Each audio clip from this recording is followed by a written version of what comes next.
మీ పిల్లలు ఫారెన్లో చదవాలనేది మీ కల?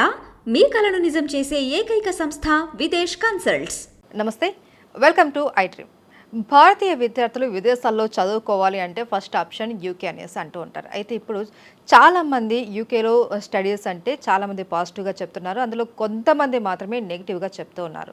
అందులో ఉన్న రియాలిటీ ఏంటి, ఎందుకు వాళ్ళు నెగిటివ్గా చెప్పాల్సి వస్తుంది, అక్కడున్న ప్రాబ్లమ్స్ ఏంటి, అండ్ చదువుకునే వాళ్ళకి అక్కడ ఎలాంటి కోర్సెస్ అందుబాటులో ఉన్నాయి, దీని గురించి మాట్లాడడానికి మనతో పాటు ఉన్నారు విదేశ్ కన్సల్ట్స్ నుంచి ఫౌండర్ సాయినాథ్ గారు. వారితో మాట్లాడదాం. అండ్ వీరు ఈ సంస్థ నుంచి ఇప్పటివరకు దాదాపు 13,000 మంది విద్యార్థులకు ఉన్నతమైన చదువును అందించి అలాగే వాళ్ళ లైఫ్లో మంచి ఎంప్లాయ్మెంట్తో కూడా సెటిల్ అయ్యారు. ఈ సంస్థను స్థాపించి కూడా వీరు దాదాపు 17 సంవత్సరాలు పూర్తయింది.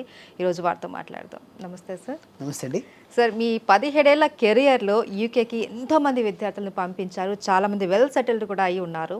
కానీ ఈ మధ్య కాలంలో మనం చూసుకుంటున్నాం సోషల్ మీడియాలో కావచ్చు, ఇన్స్టాగ్రామ్స్ అలాంటి వాటిల్లో కొంతమంది చాలా తక్కువ మంది ఇక్కడ రాకండి, యూకేలో చదువుకోకండి అనేసి ఒక నెగిటివ్ ప్రచారం అయితే చేస్తూ ఉన్నారు. ఎందుకంటారు? సో యాక్చువల్గా యూకే అనేటప్పటికి ఇండియాకి మనకు ఒక పరిచయం అవసరం లేనటువంటి కంట్రీ మనకు అది. అంటే ఈరోజు మనం మాట్లాడే ఇంగ్లీష్ వాళ్ళు ఇచ్చిందే, ఈరోజు మనం వాడే రైల్వేస్ ఒకప్పుడు వాళ్ళు వేసిందే, ఈరోజు మనము లా కానీ చాలా మటుకు అంతా కూడా, ఇన్ఫ్యాక్ట్ మన డ్రైవింగ్ కూడా చాలా దేశాల్లో మనకి రోడ్డుకి రైట్ సైడ్ డ్రైవ్ చేస్తారు, మనం లెఫ్ట్ సైడ్ చేస్తాం, బికాస్ యూకే వాళ్ళు అలా చేసేవాళ్ళు.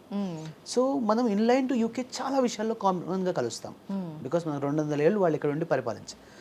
అయితే ఇప్పుడు ఈ ఎడ్యుకేషన్ డెస్టినేషన్స్లో ఎప్పుడు ట్రెండ్స్ ఉంటాయండి. ట్రెండ్స్ అంటే బేసికలీ ఏంటంటే ఒక కంట్రీ ఒకసారి పీక్లో ఉంటుంది, ఒకసారి డౌన్లో ఉంటుంది. అంటే ఫర్ ఎగ్జాంపుల్ ట్రంప్ ఉన్న టైంలో అమెరికా కంటే అమ్మో అమెరికానా, ఎందుకు వీసాలు రాక. ఇప్పుడు వీసాలు ఇస్తామన్నా కూడా అమ్మో అమెరికానా, ఎందుకు అక్కడ ఎక్కువ మంది అయిపోవడం, ఆపర్చునిటీస్ తగ్గిపోయాయి. Too much of something is also not good and very less also not good. అయితే ఇలాంటి సినారియోస్ ప్రతి కంట్రీకి మనకి అవుతాయి. అంటే ఎగ్జాంపుల్ యూకే చూసుకుంటే దాదాపు మనకి ఇండియాలో రతన్ టాటా దగ్గర నుంచి చాలామంది యూకే గ్రాడ్యుయేట్స్. సో వాళ్ళు యూకేకి వెళ్ళి మాస్టర్స్ చేసి తర్వాత ఇండియాలో they have done great things. అయితే ఇక్కడ ఏంటంటే మనం చూసుకోవాల్సిన విషయము, ఎప్పుడైతే ఒక స్టూడెంట్ ఇంటర్నేషనల్ ఎక్స్పోజర్ వస్తుందో వాళ్ళ స్కిల్ సెట్ పెరుగుతుంది. సో ఆ కంట్రీ యూనివర్సిటీ ఎడ్యుకేషన్ సిస్టమ్ మారలేదు. అయితే ఆ కంట్రీ రూల్స్ ఒక్కోసారి చేంజ్ అవుతూ ఉంటాయి. అంటే 2012లో ఉదాహరణ తీసుకుంటే they remove the post study work. Before 2012 యూకేకి చాలా వెళ్ళేవాళ్ళు. 2012 నుంచి 2019 వరకు దాదాపు ఒక decade I would say India నుంచి చాలామంది యూకేకి వెళ్ళడం మానేశారు. ఎందుకు అంటే యాక్చువల్గా పోస్ట్ స్టడీ వర్క్ అని కోర్స్ తర్వాత 2 ఏళ్ళు యాక్చువల్గా ఆ దేశంలో ఉద్యోగం వెతకడానికి అవకాశం ఉంటుంది, అది తీసేశారు. తర్వాత 2019లో మళ్ళీ వాళ్ళు రీఇంట్రడ్యూస్ చేయడం వల్ల ఈరోజు యూకే చాలా పీక్లో వెళ్ళింది. ఈ పీక్లో వెళ్ళడం ఎలా వెళ్ళిందంటే హై పీక్లో వెళ్ళింది. సో అందువల్ల మనకేంటంటే స్కిల్ ఉన్న వాళ్ళే కాకుండా కొంతమంది స్కిల్ లేని వాళ్ళు కూడా యాక్సెస్ దొరికేసింది. ఓకే. సో వీసాలు రిస్క్ లేనప్పటికీ కొంతమంది ఆ లెవెల్లో వాళ్ళకి పొటెన్షియల్ లేకపోయినా కూడా they could able to get visa. And అక్కడ వెళ్ళిన తర్వాత వాళ్ళు ఆ రేంజ్కి వాళ్ళు మ్యాచ్ అవ్వాలి. అంటే బేసికలీ ఒకటి ఏంటంటే అండి, ఇప్పుడు మనకి ఉద్యోగాలు లేని దేశాలు లేవు. అవును. You please name any country, ఆ దేశంలో అసలు ఉద్యోగాలే ఉండవు. ఒక దుబాయ్ ఎడారి, దాంట్లోనే వరల్డ్ జాబ్స్ ఉన్నాయి. సో ఇక్కడ కంట్రీస్తో తప్పు ఎప్పుడు ఉండదు. మనం చూసుకోవాల్సిందల్లా ఏంటంటే ఆ కంట్రీ జీడిపి ఏంటి, ఆ కంట్రీ ఓవరాల్గా ఎంప్లాయబిలిటీ రేట్ ఏంటి, ఇదే చూసుకోవాలి. అయితే మన వాళ్ళు ఏంటంటే కొంతవరకు వెళ్ళిన వెంటనే 1 మంత్కి ఈ ఇన్స్టాగ్రామ్ కొద్ది బాగా ఇష్టం కదా చాలా మందికి. సో వాళ్ళకి ఏంటంటే ఫన్గా ఉంటుంది జస్ట్ టు మేక్ వీడియోస్. అయితే కొంత రియాలిటీ కూడా ఉంటుంది, రియాలిటీ లేదని నేను చెప్పను. రియాలిటీ ఏంటంటే వాళ్ళకి part time దొరకడంలో 3 months to 5 months 6 months పట్టచ్చు. అది అమెరికాకి వెళ్ళినా అంతే. ఇన్ఫాక్ట్ అమెరికాలో మనం పార్ట్ టైం జాబ్ అలౌడే కాదు, ఇది ఆఫ్ క్యాంపస్, ఇంకా ఇక్కడ ఆఫ్ క్యాంపస్ కూడా అలౌడ్. సో ఈ అవకాశాలు అన్నీ ఉన్నాయి, కానీ కొద్దిగా ఏంటంటే మనకి పేషెన్స్ లెవెల్ కొద్దిగా పెట్టుకోవాలి. అది ఏ కంట్రీ ఎక్కువైపోయింది, ఇప్పుడు అందరికీ యాక్సెస్ ఉన్నది, కాంపిటీషన్ లేని కంట్రీ లేదు మేడం. ఇప్పుడు మనకి యాక్చువల్గా అసలు survival of the fittest is the formula. So మనం చదువు ప్రాపర్గా చదివితే ఒక మంచి యూనివర్సిటీ సెలెక్ట్ చేసుకుంటే ఏ బాధ ఉండదు. అలా కాకుండా వెళ్ళేటప్పుడేమో నాకు ఈజీగా అయిపోవాలి కోర్సు, ఈ యూనివర్సిటీలో 100% గ్రాడ్యుయేషన్ రేట్ ఉంటుంది, చదవకపోతే నడుస్తుంది, అలాంటి యూనివర్సిటీస్ తీసుకున్నప్పుడు ఆబ్వియస్లీ చదివేటప్పుడు ఈజీగానే ఉంటుంది. కానీ చదువు అయిపోయి చేతికి పట్టా వచ్చిన తర్వాత ఉద్యోగం టైంకి వెళ్ళినప్పుడు కంపెనీ వాడికి నాలెడ్జ్ కావాలి. అది లేనప్పుడు ఆబ్వియస్లీ అక్కడ ఈ రిజెక్షన్స్ ఎక్కువగా ఉంటాయి. అంటే if you choose top universities అప్పుడు మీకు ఏ బాధ ఉండదు. అయితే సార్, అక్కడ యూకేలో ఎడ్యుకేషన్ సిస్టమ్ ఎలా ఉంటుంది, యూనివర్సిటీ సెలెక్ట్ చేసుకోవాల్సినప్పుడు ఎలాంటి జాగ్రత్తలు తీసుకోవాలి? సో ఇది కీ టు సక్సెస్ అండి. ఇది చాలా ఇంపార్టెంట్ పాయింట్. ఇది ఏంటంటే ముఖ్యంగా స్టూడెంట్కి ఒక యూనివర్సిటీ సెలెక్ట్ చేసేటప్పుడు అక్కడ ఎడ్యుకేషన్ సిస్టమ్ 1 year మాస్టర్స్ ఉంటుంది, 2 years మాస్టర్స్ ఉంటాయి. So 2 years masters always suggested. ఎందుకంటే 2 years మాస్టర్స్లో ఈ యొక్క కంట్రీలో ఉన్నది ప్రపంచంలో ఇంకే కంట్రీలో లేదు. ఏంటంటే 1 year studies followed by 1 year internship. So జనరల్గా మాస్టర్స్ ఎక్కడైనా 2 years ఉంటుంది, దాంట్లో లాస్ట్ 6 months ఇంటర్న్షిప్ ఉంటుంది, కొన్ని చోట్ల లాస్ట్ 3 months ఇంటర్న్షిప్ ఉంటుంది. ఇక్కడ మాత్రం 1 year పూర్తిగా you have to work on the relevant field of your studies. And అది ఒక ప్రాక్టికల్గా వాళ్ళు ఒక సంవత్సరం పాటు శాలరీ ఒకసారి పెయిడ్ ఇంటర్న్షిప్ ఉండొచ్చు, ఒకసారి కొంత తక్కువ పే ఇంటర్న్షిప్ ఉండొచ్చు. బట్ ఇంటర్న్షిప్ అయితే చేసినప్పుడు ఆటోమేటిక్గా ప్రొఫెషనల్ లెవెల్లో వాళ్ళ సంస్థలో ఒక సంవత్సరం పనిచేస్తారు కోర్స్తో పాటు. కాబట్టి ఆబ్వియస్లీ వాళ్ళకి ఫ్యూచర్లో జాబ్స్కి చాలా హెల్ప్ఫుల్ అవుతుంది. కాబట్టి ఆబ్వియస్లీ ఆల్వేస్ చూస్ 2 years మాస్టర్స్. రెండో థింగ్ ఏంటంటే ఈ కోర్సెస్ సెలెక్ట్ చేసేటప్పుడు యూనివర్సిటీస్ ముఖ్యంగా మేము ఏంటంటే యాక్చువల్గా I follow success trial.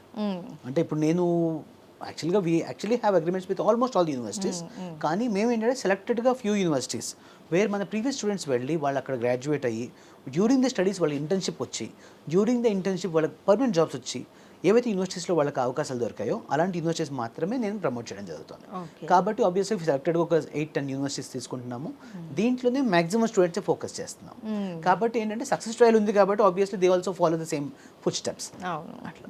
And sir scholarships ఎలా ఉంటాయి సార్? చాలా మెరిట్ స్టూడెంట్స్ కూడా వెళ్తూ ఉంటారు, వాళ్ళ స్కాలర్షిప్ ప్రాసెస్ ఏంటి? సో యూకేలో బై డిఫాల్ట్ ఏంటంటే చాలా యూనివర్సిటీస్లో స్కాలర్షిప్ అనేది వాళ్ళు ఇంటర్నేషనల్ స్టూడెంట్ బ్రూజరీ అని, లేకపోతే వైస్ ఛాన్సలర్ స్కాలర్షిప్ అని, లేకపోతే మెరిట్ స్కాలర్షిప్ అని, ఇవి depends on profile to profile ఇస్తారు.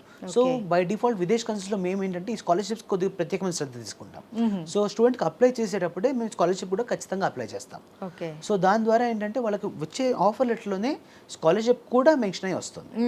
ఇది కాకుండా కొంతమందికి కొన్ని యూనివర్సిటీస్లో అంటే ఎర్లీ బర్డ్ స్కాలర్షిప్స్ అని ఉంటాయి. అదేంటంటే పర్టికులర్ జూన్ ఎండింగ్ వరకు లేక జూలై ఎండింగ్ వరకు ఈ లోపు మనం ఇనిషియల్ పేమెంట్ చేసినట్లయితే ఎర్లీ బర్డ్ డిస్కౌంట్స్ అని చెప్పి దాదాపు 1,000 to 3,000 pounds వరకు అడిషనల్ స్కాలర్షిప్ వచ్చే అవకాశాలు కూడా ఉన్నాయి.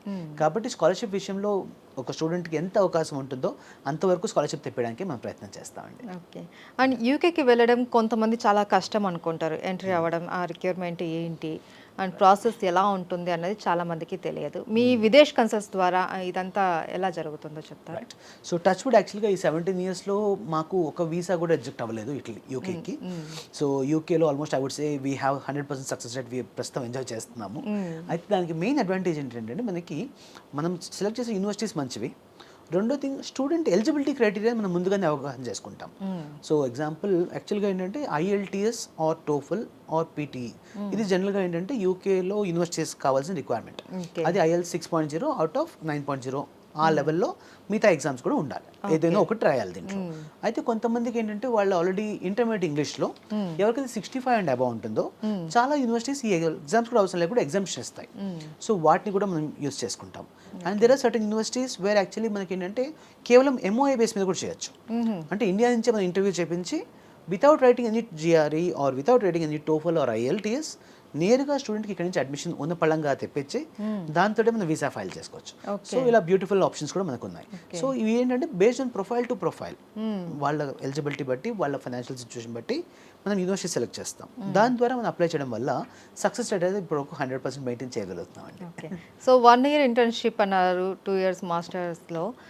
తర్వాత ఏంటి సార్ ప్లేస్మెంట్స్ విషయం ఏంటి? చాలా మంది ఇదే అడుగుతూ ఉంటారు. సో అదే ఇంతకుముందు స్టార్టింగ్లో చెప్పినట్లు 2019 నుంచి యూకేలో యాక్చువల్గా ఏంటంటే కోర్స్ అయిపోయిన తర్వాత స్ట్రైట్ అవే 2 years పోస్ట్ స్టడీ వర్క్ ఇస్తున్నారు. అయితే మధ్యలో కొన్ని రూమర్స్ కూడా వచ్చాయి ఏంటంటే లైక్ ఈ May 12th నుంచి they are going to remove this post study work. అవును. సో చాలా మంది దీనికి ప్యానిక్ అయిపోయి ఇప్పుడు ఆల్రెడీ కొంతమంది ఫీజు కట్టిన వాళ్ళు ఆగాల ఏంటి ఇప్పుడు 12th June రోజు యాక్చువల్గా the parliament of UK has given a clean chit that actually like there is no changes in the graduate program route. అంటే గ్రాడ్యుయేట్ రూట్ అంటే బేసికలీ కోర్స్ అయిపోయిన తర్వాత 2 years పోస్ట్ స్టడీ వర్క్ని యాజ్ ఇట్ ఈస్గా వాళ్ళు అంతకుముందు ఎలా ఉందో అలాగే కంటిన్యూ చేస్తున్నారు. అండ్ ఇప్పుడు నెక్స్ట్ నియర్ ఫ్యూచర్లో అటువంటి ప్లాన్స్ ఏమీ లేవు. కాబట్టి స్టూడెంట్స్ ఎవరైతే యూకే ప్లాన్ చేస్తున్నారో వాళ్ళు బేషరతుగా టెన్షన్ లేకుండా ప్లాన్ చేసుకోవచ్చు. అయితే సార్ నేను కొన్ని చూశాను, ఏంటంటే చాలామంది మాకు వీసా రిజెక్ట్ అయ్యింది, లాస్ట్ మినిట్లో మాకు వీసా రిజెక్ట్ అవ్వడం వల్ల నేను వెళ్ళలేకపోయాను, చాలా హోప్స్ పెట్టుకున్నా యూకే వెళ్ళి చదవాలి అనేసి చెప్పిన స్టూడెంట్స్ని నేను చూశాను. ఓకే. అయితే మనకు విదేశ్ కన్సల్ట్స్లో అలాంటి ప్రాబ్లమ్స్ ఏమైనా ఉన్నాయి ఇప్పటి వరకు? వీసా ప్రాసెస్ మీ దగ్గర ఎలా ఉంటుంది? సో అసలు ప్రాబ్లం మీరే చెప్పారు, లాస్ట్ మినిట్లో అని. అవును. సో ఫస్ట్ థింగ్ ఏంటంటే యాక్చువల్గా యూకే ప్రాసెస్ అనేది చాలా సింపుల్ స్ట్రక్చర్డ్ వీసా ప్రొసీజర్. ఈ structured visa procedure time line ఉంటుంది. అంటే మనం at least 1 month before the course commencement మనం వీసా ఫైల్ చేసుకుంటే మీకు ఏ ప్రాబ్లం ఉండదు. అలా కాకుండా ఇంకో 3 రోజుల్లో వీసా ఫైల్ చేయాలి, లైక్ కాలేజ్ స్టార్ట్ అవుతుంది, ఈ రోజు మీరు వీసా ఫైల్ చేస్తాను, ఇలాంటప్పుడు కొద్దిగా ఇంటర్వ్యూస్ పడే అవకాశం ఉంటుంది. కాబట్టి ఎప్పుడు కూడా మనం సఫిషియెంట్ టైం చూసుకొని, అంటే స్టూడెంట్ మాకు అప్రోచ్ అయినప్పుడే మేము క్లియర్గా వాళ్ళకి చెప్తాం మీకు ఈ పలానా ఇంటెక్ వస్తుంది. బికాస్ లక్కీ ఏంటంటే మనకి ఇక్కడ almost every alternate month we have intakes. January, February, కొన్ని మార్చ్, మే, జూలై, సెప్టెంబర్ వరుసగా ఇంటెక్స్ ఉన్నాయి. కాబట్టి అంత కంగారు ఏమీ లేదు. సో అప్లై చేసేటప్పుడే ప్రాపర్గా టైమ్స్ లైన్స్ చూసుకొని దాని ప్రకారంగా అప్లై చేసి, యూకేకి 2 థింగ్స్ అండి. ఒకటి ఏంటంటే మెడికల్స్ అంటే చిన్న టీబీ టెస్ట్ చేస్తారు, అది ఎవరికి ప్రాబ్లం ఉండదు, రెండో థింగ్ వచ్చేప్పటికి ఫైనాన్షియల్స్. ఇప్పుడు మన చాలా కంట్రీస్లో ఏంటంటే పేరెంట్స్ ఏం చేస్తారు, వాళ్ళ ఇన్కమ్స్ ఎంత, వాళ్ళ బ్యాక్ బ్యాలెన్స్ ఎంత, బ్యాంక్ బ్యాలెన్స్లో ఏంటి, అది ఒక 6 నెలల నుంచి మాకు స్టేట్మెంట్ చూపించండి, లేదంటే మీకు మీ ఆస్తులు ఎంత ఉన్నాయి, ఈ సిఏ ద్వారా రిపోర్ట్స్ ఇవన్నీ ఉంటాయి. యూకేలో ఇటువంటి ఏ గొడవ లేదు, అస్సలు ఏది ఉండదు. ఓన్లీ 28 days మనం ఫండ్స్ మెయింటైన్ చేసామా, ఆ కాగితం వాళ్ళకి చూపిస్తే దాంతో సరిపోతుంది. అది కూడా కేవలం ఏంటంటే వాళ్ళ బ్యాంక్ బ్యాలెన్స్ వచ్చేసి 1 సంవత్సరం పాటు వాళ్ళ లివింగ్ ఎక్స్పెన్సెస్, బ్యాలెన్స్ ఫీజ్ అది చూపించడానికి కూడా మనకు యాక్చువల్గా బ్యాంక్ లోన్స్తో కూడా మనం టైఅప్ అయి ఉన్నాం. So now we are working with almost close to all the public and private banking sectors. కాబట్టి automatically students maximum loan avail చేసుకుంటున్నారు. ఈ లోన్ ప్రాసెస్ కూడా విదేశ్ కన్సల్ట్స్లో ప్రత్యేకంగా we have separate unit for this. అయితే సార్, ఇప్పుడు మనం కొన్ని వీడియోస్ చూసాం కదా, ఇక్కడికి రాకండి, ఇక్కడ అంత సేఫ్ కాదు అనేసి కొంతమంది చెప్పారు, చాలా తక్కువ మంది. అయితే పేరెంట్స్ ఇప్పుడు పంపించాలి అనుకుంటున్న పేరెంట్స్ కావచ్చు, స్టూడెంట్స్ కావచ్చు, వాళ్ళకి ఒక భయం ఉంటుంది, ఏంటి అక్కడ సేఫ్టీ సెక్యూరిటీ పరంగా ఏమైనా ఇబ్బందులా అనేసి. సో వాళ్ళకి ఏం చెప్తారు? So safety security is actually a primary key which I also consider.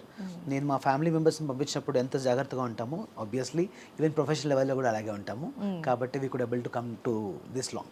అయితే దీనిలో ముఖ్యంగా మనకి యూకే వచ్చేటప్పటికి లండన్ కానీ, మాంచెస్టర్ కానీ, బర్మింగమ్, స్కాట్లాండ్, ఇవి చాలా బ్యూటిఫుల్ ప్లేసెస్. సో టూరిస్ట్ కూడా చాలా ఎక్కువగా వస్తూ ఉంటారు. సో వాళ్ళ యూకే ఎకానమీలో టూరిస్టిజం కూడా ఒక one of the important revenue generation. కాబట్టి వాళ్ళ సేఫ్టీ సెక్యూరిటీ వాళ్ళకు కూడా చాలా అవసరం. కాబట్టి అది ఉంటేనే టూరిస్ట్ వస్తారు. అది కాకుండా లోకల్ సేఫ్టీ సెక్యూరిటీ, ఇక్కడ గన్ కల్చర్ ఉండదు. ఇక్కడ లాస్ కూడా చాలా స్ట్రిక్ట్గా ఉంటాయి. ఏంటంటే ఇప్పుడు ఇంకోటి టెక్నాలజీ కూడా చాలా బాగా వాడతారు. ఏఐ తోటి మనుషులు ట్రేస్ చేస్తారు. అండ్ ఒక కెమెరాలో ఒక మనిషిని చూసినప్పుడు ఆ మనిషి ఫోటోతోటి they could able to identify his NI number, they could able to take up his all the address, phone numbers, everything. అంటే ప్రతి మనిషి జియో ట్యాగింగ్ లాగా అయిపోయింది. కాబట్టి ఆబ్వియస్లీ వాళ్ళకి అక్కడ ఏంటంటే సేఫ్టీ సెక్యూరిటీ విషయంలో అసలు మనం టెన్షన్ పడాల్సిన అవసరం ఏం లేదు. అండ్ ముఖ్యంగా ఇంకోటి ఏంటంటే మనకు చాలా మంది అక్కడ వెళ్ళిన తర్వాత సెటిల్మెంట్ ఆప్షన్స్ గురించి, పిఆర్ గురించి చాలా మంది అంటున్నారు. అయితే ఈ పిఆర్ గురించి ఏంటంటే ఐ వుడ్ సే ఇక్కడ యూకేలో ఏంటంటే 2 years of studies already there, ఆ తర్వాత 2 years పోస్ట్ స్టడీ వరకు ఉంటుంది. సో ఈ 4 years they are absolutely free. ఈ 4th year తర్వాత వాట్ హ్యాపెన్స్ నెక్స్ట్, ఇక్కడ ఏంటంటే మనకి ఈ Tier 2 వీసా అని ఉంటుంది, అంటే విచ్ ఇస్ వర్క్ వీసా. దానికి కేవలం ఒక 27,000 pounds per annum వాళ్ళ ఇన్కమ్ ఉంటే వాళ్ళు Tier 2 క్వాలిఫై అవుతారు. జనరల్గా ఒక మెక్డొనాల్డ్స్లో ఒక సింపుల్ ఎంప్లాయీ వర్క్ చేసినా కూడా దే ఎర్న్ 25,000 pounds. సో ఇంకొక 2,000 అంటే నేషనల్ బేసిక్ యావరేజ్ కంటే ఒక 10% బెటర్ వాల్యూ ఉండాలి. అంటే ఈ 4 yearsలో ఉన్నప్పుడు ఆటోమేటికల్లీ ఒక టీమ్ లీడ్ అయినా కూడా వాళ్ళకి ఆ పొజిషన్ వస్తుంది. తర్వాత లెవెల్ 1 కంపెనీ అయి ఉండాలి. And we have 85,000 plus level 1 companies in UK. ఈ 85,000 కంపెనీస్లో ఎక్కడ ఉద్యోగం వచ్చినా కూడా వాళ్ళకి ఆటోమేటికల్లీ మనకి వర్క్ వీసా వస్తుంది. అలా 5 years వాళ్ళు ఆ దేశంలో వర్క్ పర్మిట్ ఉన్నట్లయితే they get the PR. So permanent residency కూడా చాలా ఈజీగా ఉంటుంది. సో చాలా డౌట్స్కి ఆన్సర్స్ ఇచ్చేసారు మాకు. ఇంకా ఏమైనా డౌట్స్ ఉంటే కనుక విదేశ్ కన్సల్ట్స్ నెంబర్ మనకు స్క్రీన్ మీద వెళ్తూ ఉంది. సో ఆ నెంబర్కి మీరు కాల్ చేసి మీరు మీకు కావాల్సిన వివరాలు తెలుసుకోవచ్చు. అండ్ అలాగే డైరెక్ట్గా వీళ్ళకి 13 బ్రాంచెస్ కూడా ఉన్నాయండి. అక్కడికి వెళ్ళి కూడా మీరు డైరెక్ట్గా ఫేస్ టు ఫేస్ మాట్లాడి కూడా మీకున్న డౌట్స్ అన్ని కూడా క్లియర్ చేసుకోవచ్చు. Right sir, thank you so much, మాకు చాలా వివరాలు తెలియజేశారు. ప్లెజర్ అండి, థ్యాంక్ యూ వెరీ మచ్.